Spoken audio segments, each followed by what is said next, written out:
MLA కోటాలో MLC అభ్యర్థులను ప్రకటించింది కాంగ్రెస్ హైకమాండ్. సుదీర్ఘ కసరత్తు తర్వాత సామాజిక సమీకరణాలను దృష్టిలో పెట్టుకుని విజయశాంతి, అద్దంకి దయాకర్, శంకర్ నాయక్ పేర్లను ఖరారు చేసింది. ఇక మరోవైపు పొత్తు ధర్మంలో భాగంగా ఒక సీటును సిపిఐకి కేటాయించింది కాంగ్రెస్. ఇక బీఆర్ఎస్ అభ్యర్థిగా దాసోజు శ్రవణ్, సిపిఐ అభ్యర్థిగా నెల్లికంటి సత్యం పేర్లను ప్రకటించారు ఆయా పార్టీల పెద్దలు. వీళ్లంతా ఇవాళ నామినేషన్లు దాఖలు చేస్తారు.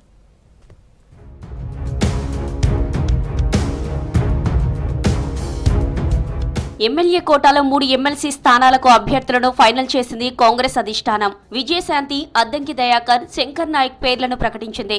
ఎస్సీ, ఎస్టీతో పాటు మహిళకు ఎమ్మెల్సీ సీట్లు ఇచ్చింది హైకమాండ్. 4 స్థానాల్లో ఒక్క సీటును సిపిఐకి కేటాయించింది కాంగ్రెస్. ఇవాళ వీరంతా నామినేషన్ దాఖలు చేయనున్నారు.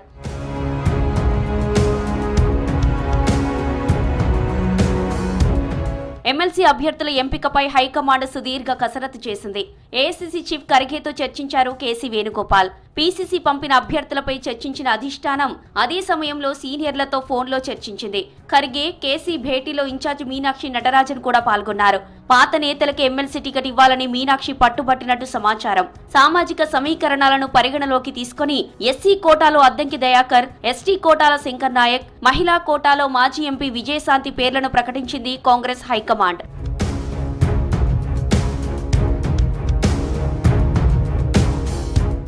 మహిళల కోటాలో అనూహ్యంగా మాజీ ఎంపీ విజయశాంతికి ఎమ్మెల్సీ సీటు దక్కింది. తెలంగాణ ఉద్యమంలో రాములమ్మ కీలకంగా పనిచేశారు. ఉద్యమం తర్వాత సొంత పార్టీ తల్లి తెలంగాణను బీఆర్ఎస్ లో విలీనం చేశారు. ఆ తర్వాత బీజేపీలో చేరినా గుర్తింపు రావడం లేదని కాంగ్రెస్ లో చేరారు. స్టార్ క్యాంపెయినియర్ గా సేవలందించారు. జాయినింగ్ సమయంలోనే సముచిత స్థానం కల్పిస్తామని విజయశాంతికి కాంగ్రెస్ రాష్ట్ర నాయకత్వం హామీ ఇచ్చినట్టు సమాచారం. ఇటీవల ఢిల్లీలో కాంగ్రెస్ చీఫ్ ఖర్గేతో పాటు ముఖ్య నేతలను కలిశారు. దీంతో 3-4 రోజుల ముందు నుంచే ఆమె పేరు ఎమ్మెల్సీ రేసులోకి వచ్చింది.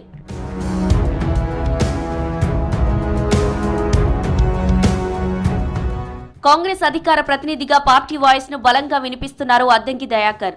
2014-18 ఎన్నికల్లో 2 సార్లు పోటీ చేసి స్వల్ప ఓట్లతో ఓడిపోయారు. మొన్నటి అసెంబ్లీ ఎన్నికల్లోనూ తుంగతుర్తి టికెట్ ఆశించారు.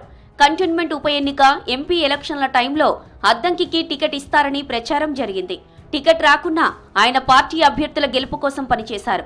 ఎట్టకేలకు ఇప్పుడు అద్దంకి ఎమ్మెల్యే కోటాలో ఎమ్మెల్సీ దక్కింది. ఈ విషయంలో ముఖ్యమంత్రి గారు ఎంత నన్ను మొదటి నుంచి కూడా ఎమ్మెల్యే అభ్యర్థి కాంచి, ఎంపీ కాంచి ఎన్ని అవకాశాలు సందర్భాలు వచ్చినప్పుడు కూడా వారు ఏ విధంగా నాకు అవకాశం కల్పించడానికి ప్రయత్నించినో నాకు తెలుసు. ఇది ఇప్పియడానికి అనే దానికంటే కూడా దీన్ని కన్విన్స్ చేయడానికి తను ఏ విధంగా శ్రమపడ్డది కూడా నాకు తెలుసు. ఈ నాయకులందరూ కూడా నాకు ఇంత సహకరించడం వల్ల వచ్చింది. దీన్ని మరింత బాధ్యతగా అటు పార్టీకి ఇటు ప్రభుత్వానికి నేను ఏ విధంగా సహకరించగలను మరింత మెరుగైన ఆలోచనతో ముందుకు పోయే సమయం అయితే ఉన్నది. ఇక ఉమ్మడి నల్గొండ జిల్లాకు చెందిన కేతావత్ శంకర్ నాయక్ ఎస్టీ కోటాలో ఎమ్మెల్సీ దక్కింది. ఈయన మాజీ మంత్రి జానారెడ్డికి ప్రధాన అనుచరుడు. కాంగ్రెస్ లో 3 దశాబ్దాలుగా పనిచేస్తున్నారు. బ్లాక్ కాంగ్రెస్ ప్రెసిడెంట్ తో పాటు పలు పదవులు నిర్వహించారు. ప్రస్తుతం నల్గొండ డీసీసీ అధ్యక్షుడిగా ఉన్నారు. ఎస్టీ కోటాలో శంకర్ నాయక్ కు టికెట్ ఇవ్వాలని ఇటీవల సీఎం రేవంత్ రెడ్డిని కోరారు జానారెడ్డి. తనకు అవకాశం ఇచ్చిన కాంగ్రెస్ నాయకత్వానికి కృతజ్ఞతలు తెలిపారు శంకర్ నాయక్. యూత్ కాంగ్రెస్ నుంచి ఇవాళ జిల్లా కాంగ్రెస్ దాకా ఓ ఎంపీపీగా, జెడ్పీటీసీగా, బ్లాక్ కాంగ్రెస్గా, మండల పార్టీ అధ్యక్షునిగా, తర్వాత నేను కాంగ్రెస్ పార్టీకి సేవలు అందించినందుకు ఇవాళ నాకు ఇలా ఈ లంబాడి కులానికి ఇవ్వాలని చెప్పి వీళ్ళందరూ కలిసి సజెస్ట్ చేసినందుకు వారందరికీ నేను రుణపడి ఉంటానని చెప్పేసి 10 సంవత్సరాలు 14-15 కేసులు కూడా నా మీద నమోదైనాయి. ఒక తండా నుంచి వచ్చినోని కాబట్టి నాకు ఇంత పెద్ద ఎమ్మెల్సీ హోదా ఇచ్చినందుకు కాంగ్రెస్ ప్రభుత్వానికి, అదేవిధంగా రాహుల్ గాంధీ గారికి, మా ముఖ్యమంత్రి గారికి అందరూ కూడా ధన్యవాదాలు. బీఆర్ఎస్ ఎమ్మెల్సీ అభ్యర్థిగా డాక్టర్ దాసోజు శ్రవణ్ పేరును ప్రకటించారు ఆ పార్టీ అధినేత కేసీఆర్. నామినేషన్ ప్రక్రియను దగ్గరుండి పర్యవేక్షించాలని పార్టీ వర్కింగ్ ప్రెసిడెంట్ కేటీఆర్ ను ఆదేశించారు. ఇవాళ ఎమ్మెల్సీ అభ్యర్థిగా నామినేషన్ వేనున్నారు దాసోజు శ్రవణ్. తెలంగాణ ఉద్యమంలో ఆయన చురుగ్గా పాల్గొన్నారు. ఎమ్మెల్సీ టికెట్ ప్రకటించినందుకు కేసీఆర్ కు కృతజ్ఞతలు తెలిపారు దాసోజు శ్రవణ్.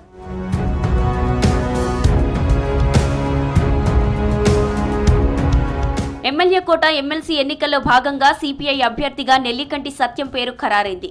హైదరాబాద్ మగ్దూం భవన్ లో జరిగిన సిపిఐ రాష్ట్ర కార్యవర్గ సమావేశంలో ఎమ్మెల్సీ అభ్యర్థిగా నెల్లికంటి సత్యం పేరును ప్రకటించారు సిపిఐ రాష్ట్ర కార్యదర్శి కూనంనేని సాంబశివరావు. ఉదయం ఎమ్మెల్సీ అభ్యర్థిగా నెల్లికంటి సత్యం నామినేషన్ దాఖలు చేయనున్నట్లు ఆయన తెలిపారు. ప్రస్తుతం నెల్లికంటి సత్యం నల్గొండ జిల్లా సిపిఐ కార్యదర్శిగా, రాష్ట్ర కార్యవర్గ సభ్యులుగా ఉన్నారు.